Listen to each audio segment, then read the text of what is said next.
जय हिंद दोस्तों। Good evening everybody. Online study with team पर आपका हार्दिक स्वागत है। आज हम लोग यहाँ पर बहुत ही महत्वपूर्ण टॉपिक को कवर करने वाले हैं। यह करंट अफेयर्स के तहलका सीरीज का 2022-23 के लिए इम्पोर्टेंट सीरीज है। इसमें आईएएस, पीसीएस और अन्य जो एक दिवसीय परीक्षा है जिसमें UP triple SC video examination या अन्य स्टेट पीसीएस लेवल तक के क्वेश्चन मिलेंगे। इनमें वनडे लेवल के क्वेश्चन काफ़ी कम हैं, लेकिन जो आईएएस पीसीएस लेवल के क्वेश्चन होते हैं उन्हें एक साथ में हमने रखा है। और इससे कितने पेपर मिलेंगे वो तो क्वेश्चन पेपर होने के बाद में ही पता चलेगा, क्योंकि पहले ही दावा करना अच्छा नहीं होता है। यदि हमारे द्वारा लाई गई कंटेंट आपको पसंद आ जाएगी तो ज़रूर लाइक करिएगा, अपने दोस्तों के साथ शेयर करिएगा। यदि न्यू व्यूअर होंगे तो चैनल को सब्सक्राइब कर लीजिएगा, ताकि आने वाले जो नए वीडियो हैं उसमें आपको सबसे पहले नोटिफिकेशन मिले और आप बढ़िया से लाभ ले सके। तो चलिए शुरू करते हैं पहले टॉपिक से। यहाँ पर जो हमारा पहला टॉपिक है पर्युषण पर्व के बारे में आपको जानना है, काफ़ी महत्वपूर्ण है। तो यह जैन धर्म से संबंधित एक त्यौहार है जिसका अर्थ होता है अस्थाई या एक साथ आना। काफ़ी महत्वपूर्ण चीज़ है, ध्यान रखिएगा। इसका आयोजन वर्षा ऋतु के बीच में किया जाता है, यानी अगस्त से सितंबर के मध्य में होता है। इसमें जैन भिक्षु या भिक्षुड़ी या जो इस प्रकार के धर्म को मानने वाले होते हैं वह यात्रा करना बंद कर देते हैं, ताकि वर्षा ऋतु में जितने भी जीव जंतु हैं उनका कम से कम उनके द्वारा हंत हो सके या उन्हें मारा जा सके या उन्हें बचाया जा सके। तो यह काफ़ी महत्वपूर्ण होता है। आपसे सीधे पूछेगा पर्युषण पर्व किससे संबंधित है, तो आप बताइएगा। और जैन धर्म से संबंधित है या मुख्य रूप से जो जैन अनुयायी होते हैं उनके जो भिक्षुड़ और भिक्षुड़ी होती हैं उनके द्वारा ज़्यादातर पालन किया जाता है। चलिए अगला देखते हैं हम लोग। हंटर स्टोन काफ़ी महत्वपूर्ण मुद्दा है, लेकिन हम लोग चंद लाइन में ही देखेंगे।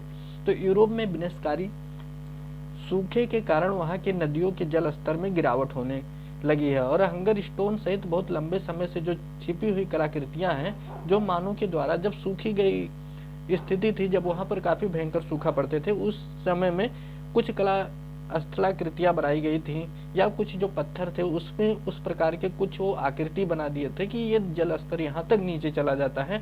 तो समझ जाइए कि भयंकर यहाँ पर भीषण सूखा पड़ने वाला है और विनाश होगा, काफी लोग मारे जाएंगे। तो वह वर्तमान में देखने को मिली है, इसलिए हाईलाइट है। यह यूरोप के लिए मुख्य रूप से तैयार किया गया है। तो हंटर स्टोन किससे संबंधित है, तो भयंकर विनाशकारी सूखे का यह एक प्रकार से सिंबल को दिखाने का प्रयास करता है। चलिए अगला पॉइंट देखते हैं हम लोग। काफी महत्वपूर्ण पॉइंट है यहाँ पर। कालीबेन यह 165 किमी लंबी एक छोटी नदी है जो कि ब्यास और सतलुज से मिलती है। यह कालीबेन, इसे काली वाला या नाला कहा जाता है। यहाँ पर वाला नहीं होता है, यहाँ पर नाला होगा, काली नाला। इसमें लगभग 80 गांवों और आधा दर्जन जो छोटे बड़े शहरों के हैं औद्योगिक अपशिष्ट को प्रवाहित करने के कारण यह एक प्रकार से मलवाहित नदी के रूप में तब्दील हो गई। यानी पर्यावरण के दृष्टिकोण से देखेंगे तो काफी यह खतरनाक स्तर पर पहुंच गया है। और यह गुरु नानक के जो जन्मस्थली है उसके करीब से होकर के बहती है। तो यह सांस्कृतिक के साथ साथ पर्यावरणीय क्षति को दर्शाने का एक महत्वपूर्ण बिंदु होगा। तो इससे रिलेटेड आपसे क्वेश्चन पूछा जा सकता है, इसमें कोई दो संदेह नहीं है कि पूछा नहीं जाएगा। तो आप जरूर इसे ध्यान रखिएगा। छोटे टर्म में बताया रहे हैं और बड़े टर्म में तो काफी लंबे लंबे पढ़ने को मिलेंगे। चलिए आगे देखते हैं लोग। अगला पॉइंट यहाँ पर है चाइना +1 क्या होते हैं। तो इस रणनीति को जिसे +1 के रूप में जाना जाता है, यह चीन में निवेश से बचने और अन्य देश के व्यापार में विविधता के लिए व्यावसायिक रणनीति है। इसमें पिछले 20 वर्षों से पश्चिमी देशों की कंपनियों ने चीन में निवेश किया है, जो उनकी कम उत्पादन लागत और विशाल घरेलू उपभोक्ता बाजारों से आकर्षित होने के कारण वहां पहुंचता है। तो 1 चाइना प्लस जो नीति है इससे संबंधित है। चलिए अगला देखते हैं हम लोग। चैंड्रल बबल क्या है, काफी महत्वपूर्ण है। इस बार पूरी तरीके से पूछे जाने की संभावना है यूपीएससी में।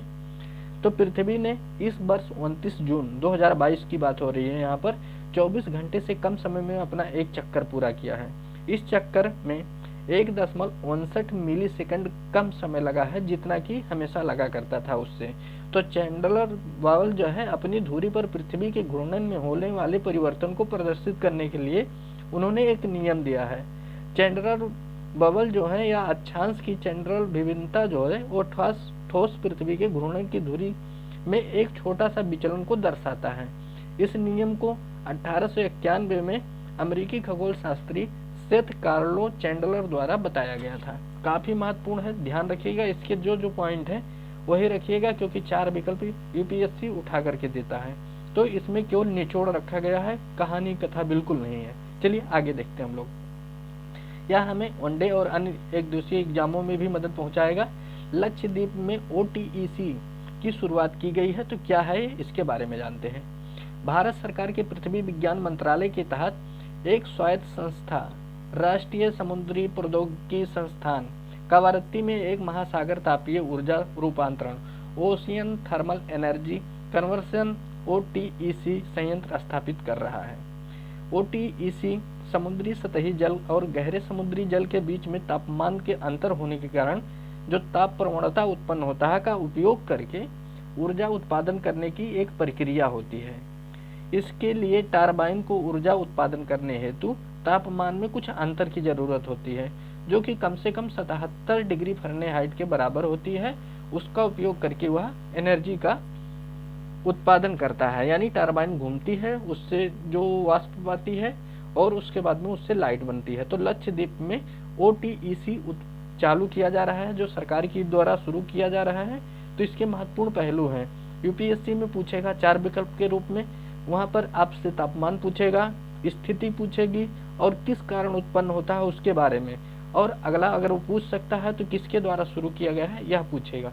तो यहाँ पर सभी पॉइंट हैं, आप ध्यान रखिएगा।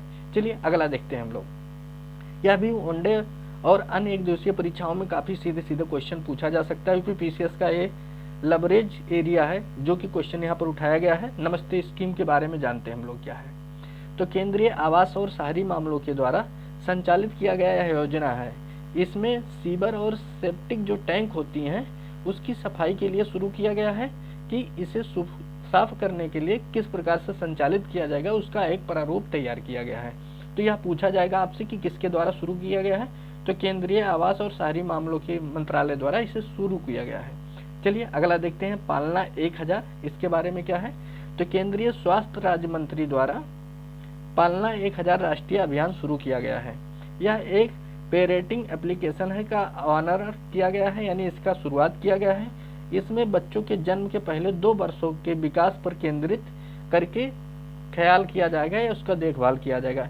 यह माता पिता के विभिन्न शंकाओं को हल करने में मदद करेगा कि बच्चों की वृद्धि में कौन सी दिक्कतें आएंगी, कहाँ पर कौन सी परेशानियां होंगी, क्या खान पान किया जाएगा, उनके रख रखाव को किस प्रकार से मेंटेन किया जाए ताकि उन्हें किसी प्रकार की दिक्कत ना हो, वो भविष्य में अच्छा जीवन जी सके। तो इस प्रकार के तमाम जो चीजें होती हैं उसे कवर करने के लिए पालन 1000 की शुरुआत केंद्रीय स्वास्थ्य मंत्रालय द्वारा शुरू किया गया है। चलिए अगला देखते हैं हम लोग। संस्कृति संक्रमण क्या है, यह आप यूपीएससी और पीसीएस का विशेष रूप से महत्वपूर्ण टॉपिक है। यह वनडे एग्जामिनेशन में बहुत ही मुश्किल से आने वाला क्वेश्चन है, मतलब ये मान के चलिए कि ना के बराबर पूछे जाने की संभावना है। तो यह क्या होती है इसके बारे में जानते हैं। तो यह एक ऐसी प्रक्रिया है जिसमें एक संस्कृति का व्यक्ति या समूह दूसरी संस्कृति के संपर्क में आता है और साथ ही वह अपनी मूल पहचान को बनाए रखता है और दूसरी संस्कृति के मूल्यों और प्रथाओं को अपना लेता है, यानी कि अपनी प्रथाओं को जैसे कि तैसे बना करके दूसरी भी प्रथाओं को अपने ऊपर यदि अडेप्टेशन कर लेता है, तो इस प्रक्रिया को संस्कृति संक्रमण कहा जाता है। तो दोस्तों यहाँ पर कुछ टॉपिक थे जो हमने कवर किया है, इसमें से एक आध क्वेश्चन आपको यदि आईएएस में नहीं मिलते तो पीसीएस में मिलेंगे, पीसीएस में नहीं मिलते तो आईएएस में मिलना तय है। तो यह एक छोटा वीडियो था, जैसा रिस्पांस होगा अगले वीडियो में फिर हम लोग मिलेंगे उसी जोश के साथ। तब तक के लिए जय हिंद, जय भारत।